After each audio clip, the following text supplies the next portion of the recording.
all of these huge fight nights that we've seen over the last few months, the last couple of years possible. His Royal Highness King Salman Abdulaziz Al Saud, the Crown Prince Mohammed bin Salman, and of course the Chairman of the General Entertainment Authority of the Kingdom of Saudi Arabia, GIA, His Excellency Turki Al Sheikh. And I'd like to throw to His Excellency, who's stood up there on the balcony, to say a few words about this historic event.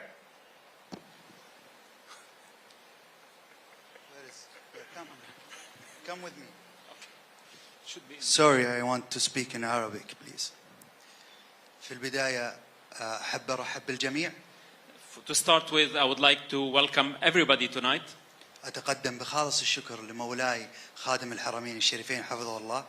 And I send all my thanks to the custodian of the two holy mosques, King Salman bin Abdul Aziz. ولسمو سيدي رئيس مجلس الوزراء قائدنا الملهم عراب الرؤيا داعمنا اللي لولا الله ثمنه ما كنا نقدر نعمل أي شيء من هالشيء. And my thanks also extend to His Royal Highness Crown Prince Mohammed bin Salman, our guiding and inspiring leader. May God bless them both. I need from you 3 minutes to talk about important things.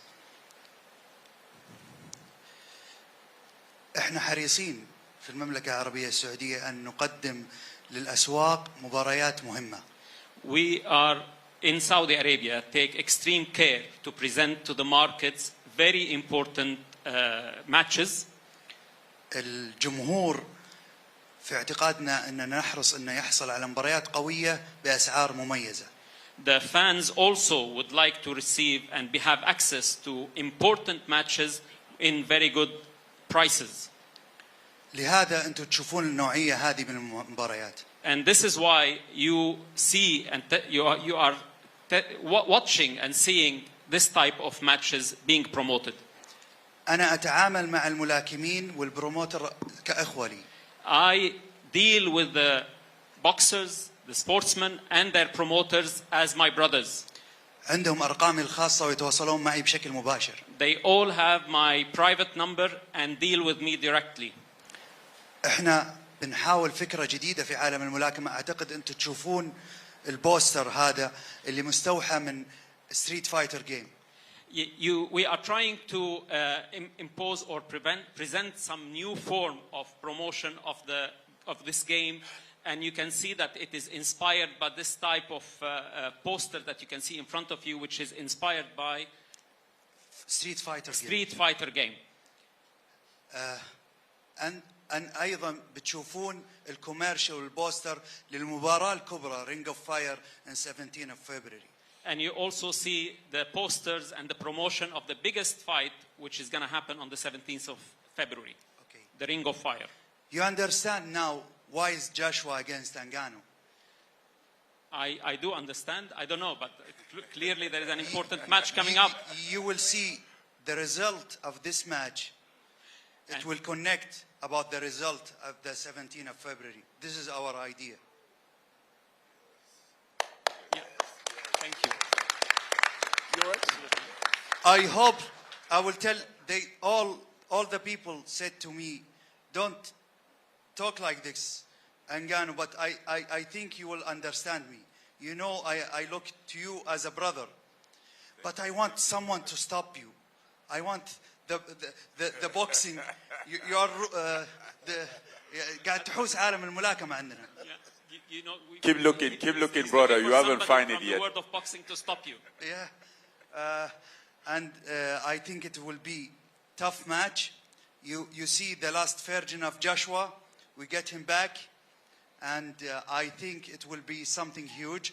The result of this match, it will go in the future. In 24, we will try with Eddie and Frank to deliver to the market very big fight. This is the important thing. And second,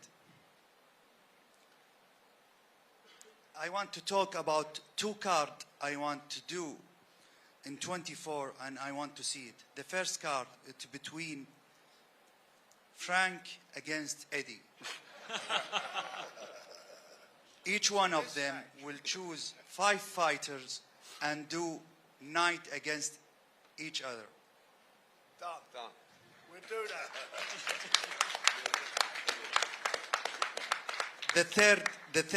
The third things, I want to see Artur and Bubble, and I want to see it in June, and I will speak with Top Rank, inshallah, about it. All the fans want to see it. In the end, I hope to have big fight, and I want in the end to show Joshua and Ngannou what's waiting for them after the result. Please, can you put it in the screen after the result? This will wait for them after the result of the fight in the 8th of March. Thank you, everybody. Thank you. And I hope you enjoy it. Okay, one question. There is one more question Yes, that His yes, Excellency Tony. have time for. Your Excellency, you mentioned about making all these huge events in Saudi Arabia. What's your response to some of the promoters, like Oscar de la Hoya, saying that some fights he's not sure should go to Saudi Arabia? We will miss him. Thank you.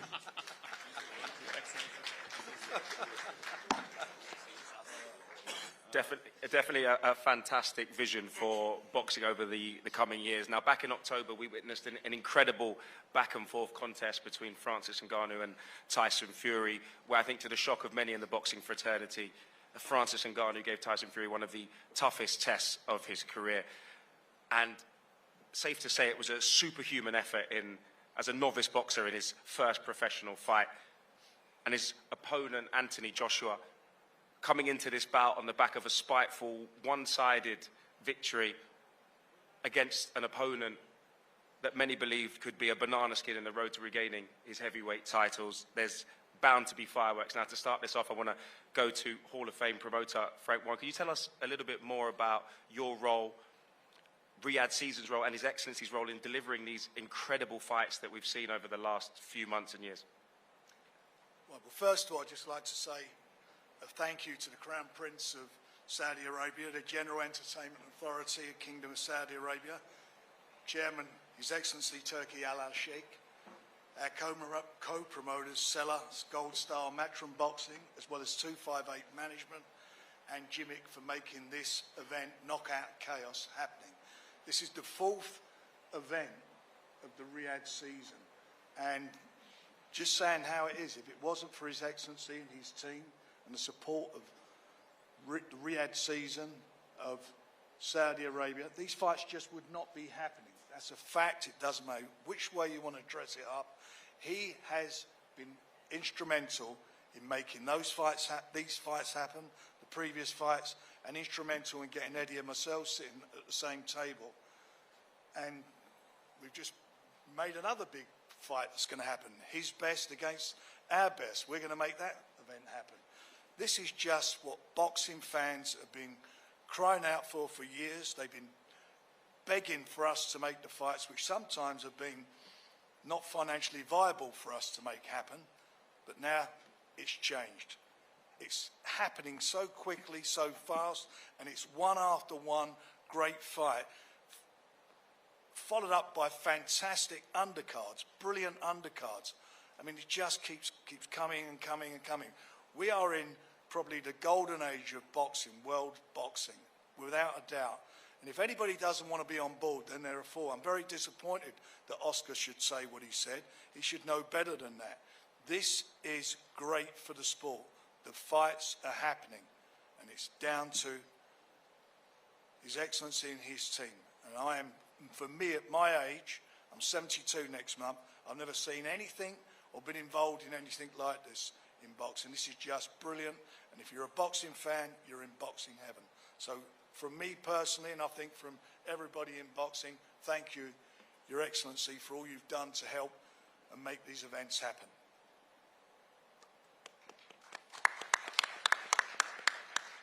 Now, Frank, I think this is a fight that maybe even just a few months ago, I think not many of us expected to be at the table seeing Anthony Joshua against Francis Ngannou, but with Francis's incredible performance against Tyson, and of course Anthony Joshua coming off the back of 2 consecutive knockout victories. There's bound to be fireworks in this one.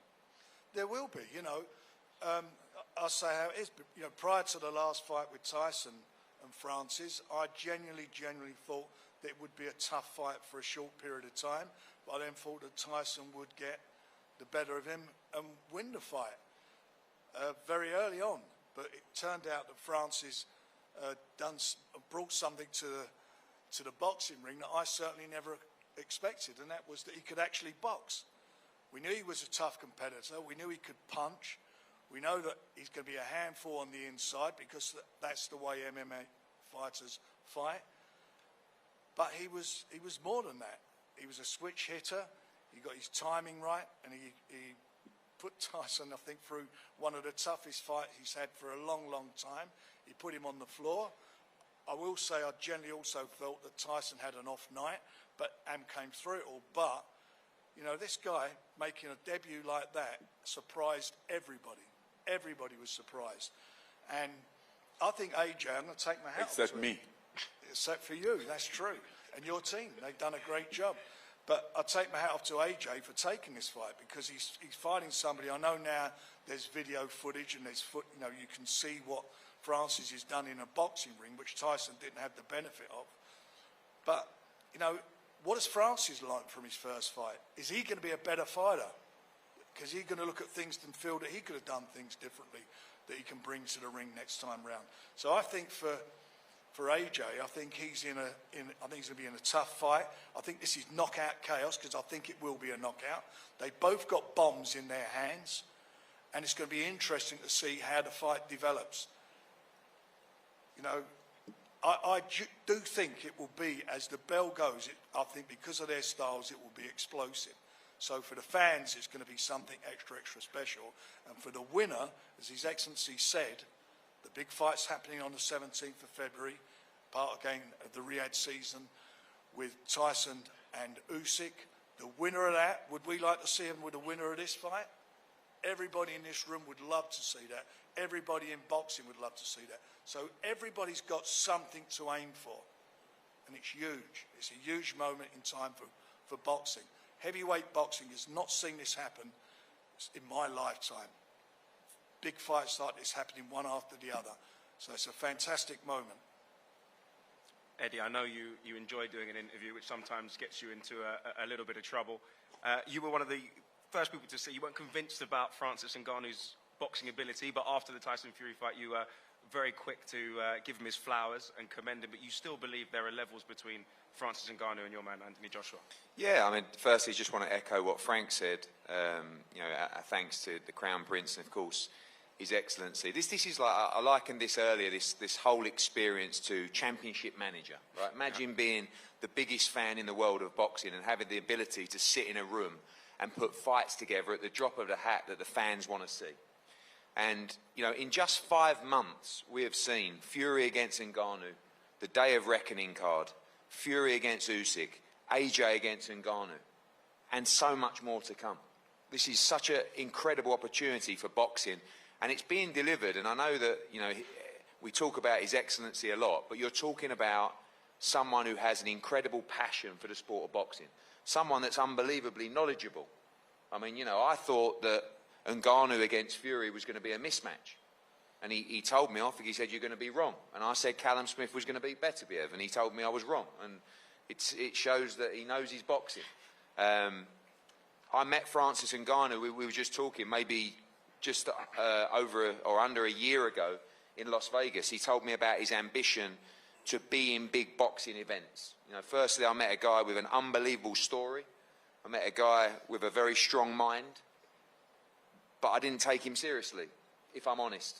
I just have never known anybody to waltz into a sport and compete, and in my opinion, and it was very close, in my opinion, beat Tyson Fury that night. It's never been done before. You know, he may be unlucky that he's not sitting here as the world lineal heavyweight champion on his professional debut. Yeah. So now, as we said earlier, we take him very seriously. And after that fight, which we give him unbelievable props for, I said the biggest fight out there, outside of Fury against Usyk, is Joshua against Ngannou. And we'd already signed the Deontay Wilder-Joshua fight, and as soon as that show finished on December 23rd, His Excellency said to myself and Frank, we need to talk. What is the biggest event we can do on March the 8th? And the answer was this. In my opinion, you have the two biggest fights in the heavyweight division happening within 3 weeks of each other in Saudi Arabia. It is an incredible opportunity for AJ. As Frank says, there's big jeopardy in this fight. This man is going to be the undisputed heavyweight world champion. I truly believe it. But he's doing it the difficult way, going through obstacles and what some might call immovable objects in this man to my left. The giant of a man, the former UFC heavyweight world champion, but now a guy that in the sport of boxing. This guy's on a roll. He's working with a great team, and we just cannot wait. This is a dream opportunity for the sport of boxing, and we're also invested to give. And this is another fantastic fight for Riyadh. Now, we've spoken about him. It's time to speak to somebody who knows him very well, his trainer, Dewey Cooper. Now, Dewey, your man shocked the world, but didn't necessarily shock your team in that incredible performance against Tyson Fury. That must give you huge confidence fight against Anthony Joshua. First of all, greetings to the media here in London. Assalamu alaikum to Your Excellency, Turki al-Sheikh. It was no surprise to us, the Tyson Fury fight. We told you all from day one what was going to happen. And the same thing applies here. We expect fire, but at the end of the day, the flaming fist of Francis will finish Joshua March 8th in Riyadh, Saudi Arabia. Nice and succinct. I enjoyed that. Now let's speak to Francis Ngannou. Francis, your pre-fight confidence was vindicated with your performance against Tyson Fury. Now, when you said you left the UFC to have the biggest fights, with the biggest paydays, the biggest purses, on the biggest stage, it doesn't get much bigger than this, does it? No. First of all, I want to thank everybody here to show up, to come here and make this press conference great. Thank you to my brother, the Excellency, for one more time again putting me in this position, you know, to live my dream, have all those great experience, such as the one that I had in Riyadh 2 months ago. It was amazing. So hopefully this will be the same thing and finish the same way. I've been sitting here, listening to people talking, and even Eddie praising me, which I appreciate that. But at the same time, I'm not sure if he's honest or if he just want to get me sleep on his guy, which that's not going to happen. I'm just a beginner out here that's gonna train really hard and do everything and come as an underdog to win the fight. So I don't take my last fight as a reference and think that I get this done and think that I get everything.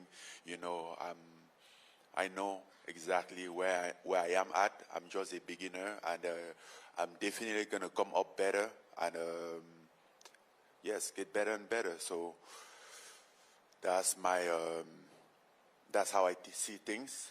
I'm getting prepared for a tough, hard fight. Yes, the Tyson Fury fight was great. It was awesome, but that's now in the past, and I have a new challenge in front of me, and I take it even more serious now than before, because now I think there is something more on the line, which is probably the undisputed. So let's see. Maybe I will do something that nobody has done before, and I really believe that I have the tools of doing that. Starting off having a win against AJ on March 8th in Riyadh, which is going to be a big fight. Not an easy one, but a possible one. And I'm going to take that. Francis, you haven't pulled any punches in the build-up to this fight already. You've come out and said, I've heard that AJ doesn't have a chin. I'm going to test that out. Is that your plan? Is it seek and destroy? Well, I'm going to fight him, so what do you think I'm going to do? is to look for his chin. I mean, that's what happened in the fight. In case you, in the fight, you're trying to hit somebody in the chin or wherever you can hit him, right? And then, yes, I heard that he doesn't have a chin. I don't know if it's true or not. We're going to find out. I hope I had an opportunity to test that out. That's my wish. That's what I'm wishing for.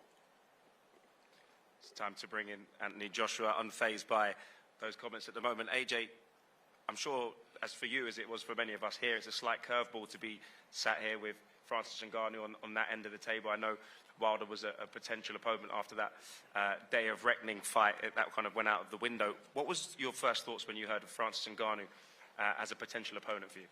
No problem. Just not... It was, you'll fight anybody. I know you're chasing belts. I know you want to be three-time heavyweight champion of the world. Is this part of that plan? Every fight leads to somewhere. So this fight is my everything, my soul, my spirit, my mind, my body. And we'll see where it leads me. But right now, I'm not thinking about any championship belts or anything. My main focus is Francis. And to be fair, getting through intense, focused training camp, because realistically, how I train is how I fight. So if I get victory in my training camp, I'm sure I'll get victory on the night. So that's all I'm focused on. Right now, we're going to put the belts on hold because my main focus is getting through training camp and getting to the fight successfully. It feels like you and Ben have really gelled this through the last camp and through now. You know, people are saying, I know you don't like to hear people say, oh, it's the old AJ is back, etc. What is it like working with him, and how have you found that going into this fight? It's really good working with him, the whole team at the academy. They've helped a lot. I still speak with Derek James in the States, but being home and having someone just as good, like I'm just searching for greatness, really, continuously searching for greatness, how I can elevate myself, push forward in every aspect of my game, and this is just another challenge. And during these challenges, I find out so much about myself, even though I already know who I am. I know I'm going to discover some new things about myself, but things that can take me to higher heights. No doubt. Now, before his boxing debut, he was an unknown quantity. Now you've seen him for 10 rounds. You know, there is footage of him online you can actually look at and watch now. What does he bring to the table that you got to watch out for? I won't say too much, but he brings 2 arms, a body, like every other fighter does. But it's just his mind that's different to everyone. Everyone has their own unique, like, they're unique in their own way. But in terms of the frame and the makeup of someone, he's seen people like me. I've seen people like him many a times before. But it's just his mind that I'll have to conquer in the ring. You have to take someone's soul. You have to take their spirit. And I'm looking forward to the challenge for sure. And that's it, really. It's going to be good. It's going to be explosive. I've got many ways to skin a cat. I can counter punch. He can counter punch. We can both box, as he's proven himself too. And we can both trade. And it was going to be a good fight. And shout out to His Excellency as well, my promoter, my whole team, 258, for getting me in this position to showcase why I'm the top heavyweight in the UK. And I'm not really too concerned about the world. I'm trying to conquer where I live. Like, I just want to conquer and make everyone know that I'm the one who puts boxing on the map. There's the riches of heavyweight around, especially in the UK. Now, to finish off, before we go to the face-off, I would like to give the final word to Eddie Hearn. Eddie. No, thank you, Josh, and just to replicate what everybody said here, thank you for all turning up and being part of a huge event. Like I said, the ability to sit with His Excellency and Frank and brainstorm about potential fights for the kingdom is a blessing. And it's been very difficult to go through this press conference with the thought of Matchroom versus Queensberry and the 5-fight dust-up that's going to ensue later in the year. But as a fight fan, although Callum Smith suffered defeat at the weekend, to hear him talk about Bivol against Beterbiev, I think everybody in this room, these are the kind of matchups that we've been missing in boxing that can just happen so naturally when you've got someone who is so passionate and has the ability to make them happen. So, welcome to Francis and his team, and Anthony, and to hear people talk about these potential matchups in the heavyweight division. And like I said, if you can imagine the winner of this fight facing the winner of Fury against Usyk, and it's been a long, long dream of Anthony's and all of the teams to become undisputed champion. I know his focus is just on Francis Ngannou, but to have those opportunities is incredible. And get ready for an unbelievable event that these guys are taking care of on February the 17th. Fury against Usyk, Joshua and Ngannou, all within 3 weeks of each other. Just incredible opportunity for our sport, and thank you for the passion and the vision. Boxing is definitely in an incredible place, with thanks to Riyadh Season and everyone who's put this together. It's time for the face-off.